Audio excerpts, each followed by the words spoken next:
अगर आप तेलंगाना की वोटर है और आपको एसआईआर का नोटिस मिला है तो सबसे पहले घबराने की ज़रूरत नहीं है।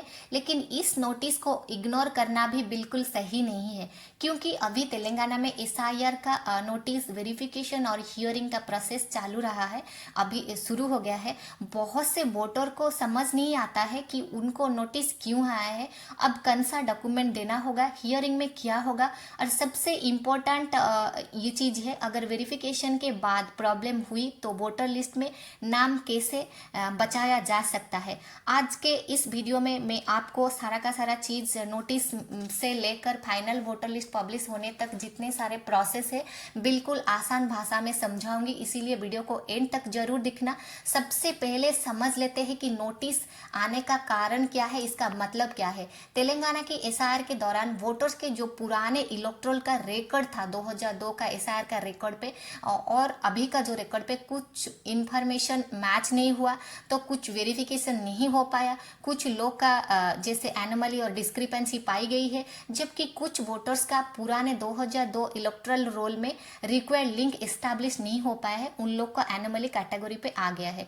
इस तरह के मामलों में नोटिस जारी की गई है और ये जो रिपोर्ट के अनुसार तेलंगाना में 90 लाख से ज़्यादा वोटर का नोटिस की प्रक्रिया में रखा गया है, जिसमें से एनोमली अनमैप्ड कैटेगरी भी शामिल है। इसीलिए अगर आपको नोटिस मिला है तो उसका मतलब ये नहीं है कि आपका वोटर रजिस्ट्रेशन उसी समय खत्म हो गया और आप कभी वोट नहीं डाल पाएंगे, वोट नहीं दे पाएंगे, ये समझना गलत है। तो पहले हम समझ लेते हैं नोटिस मिलने के बाद सबसे पहले क्या करना चाहिए। अगर आपको नोटिस मिला है तो सबसे पहले नोटिस को ध्यान से पढ़िए, इन चीज़ों का चेक कीजिए। आपका जो नाम है, वोटर आईडी नंबर है, नोटिस किस कारण आपको प्राप्त हुई है, आप कौन सा डॉक्यूमेंट या इंफॉर्मेशन देने के लिए कहा गया है, और हियरिंग और वेरिफिकेशन की जो डेट है और जगह है, आपको कहाँ और किससे, कौन सी अधिकारी से सामने उपस्थित रहना पड़ेगा। और सबसे ज़रूरी ये है, नोटिस की जो डेडलाइन है बिल्कुल मिस मत कीजिए। अगर नोटिस में कोई डेट दी गई है तो वही डेट को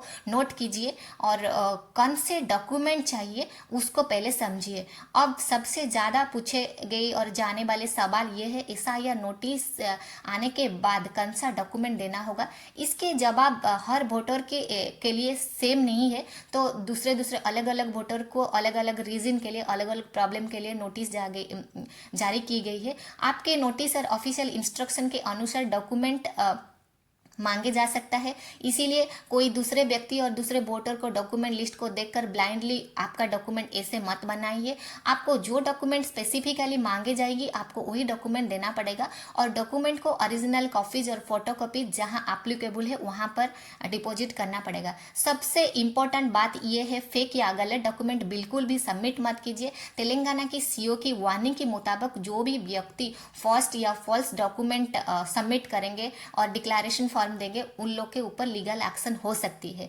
हियरिंग में क्या होगा, अब आते हैं सबसे इंपॉर्टेंट पार्ट में। हियरिंग में क्या होगा, अगर आपका केस में पर्सनल हियरिंग रिक्वायर्ड है तो आपको निर्धारित डेट और जगह पर उपस्थित रहना पड़ेगा। यहाँ जो भी अधिकारी आपके केस से संबंधित इंफॉर्मेशन और डॉक्यूमेंट वेरीफाई कर सकते हैं।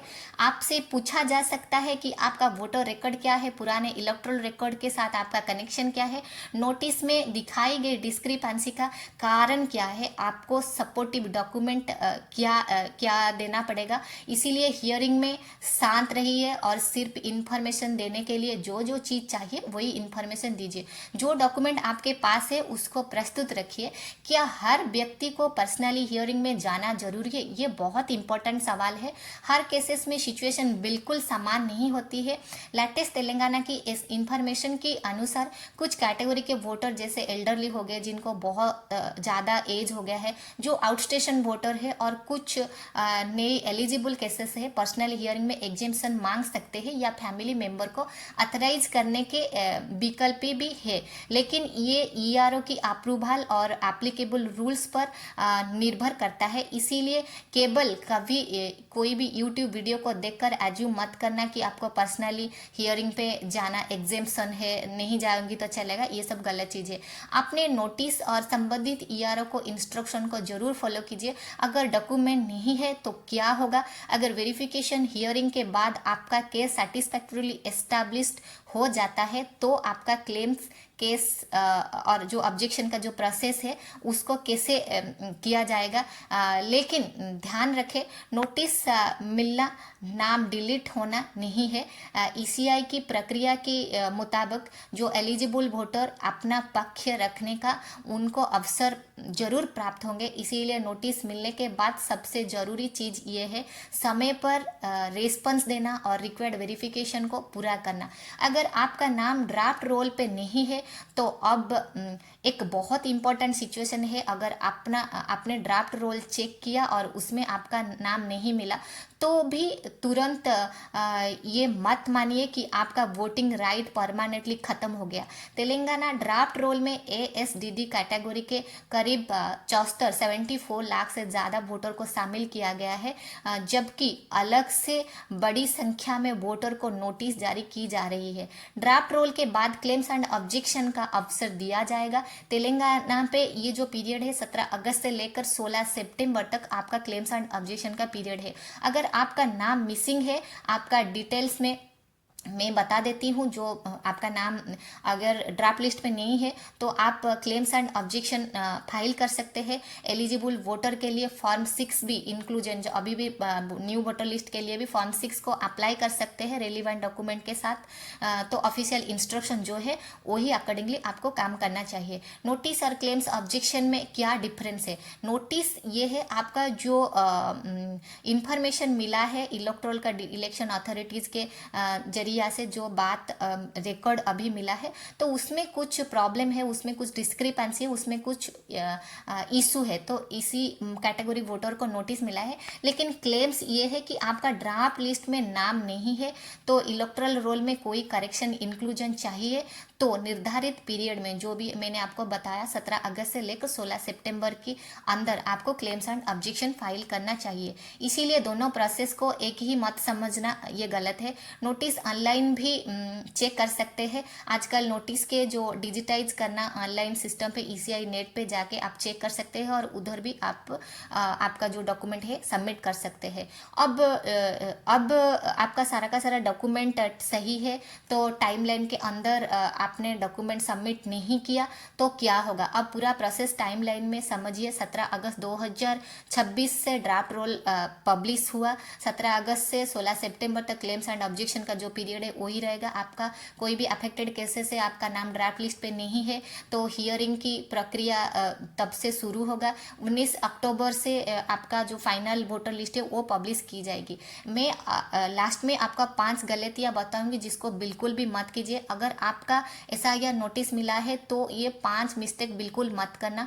नोटिस को इग्नोर मत करना, हियरिंग डेट को मिस मत करना, बिना वेरीफाई किए रैंडम डॉक्यूमेंट जमा बिल्कुल भी मत करना, फेक या गलत डिक्लेरेशन डॉक्यूमेंट मत देना। और पांचवी, ये सबसे इंपॉर्टेंट चीज़ है, व्हाट्सएप किसी भी ऑन ऑफिशियल सोर्स को इन्फॉर्मेशन बिल्कुल भी मत देना।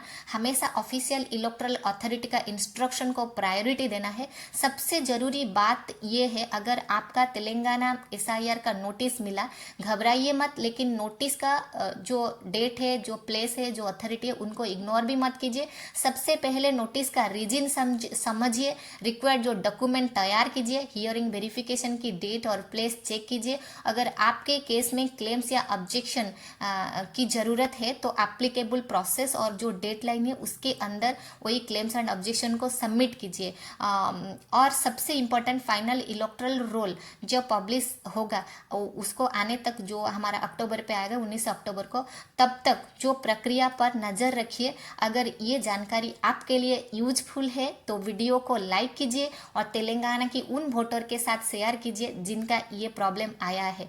तो एसआईआर के लिए कोई भी इम्पोर्टेंट अपडेट के लिए चैनल को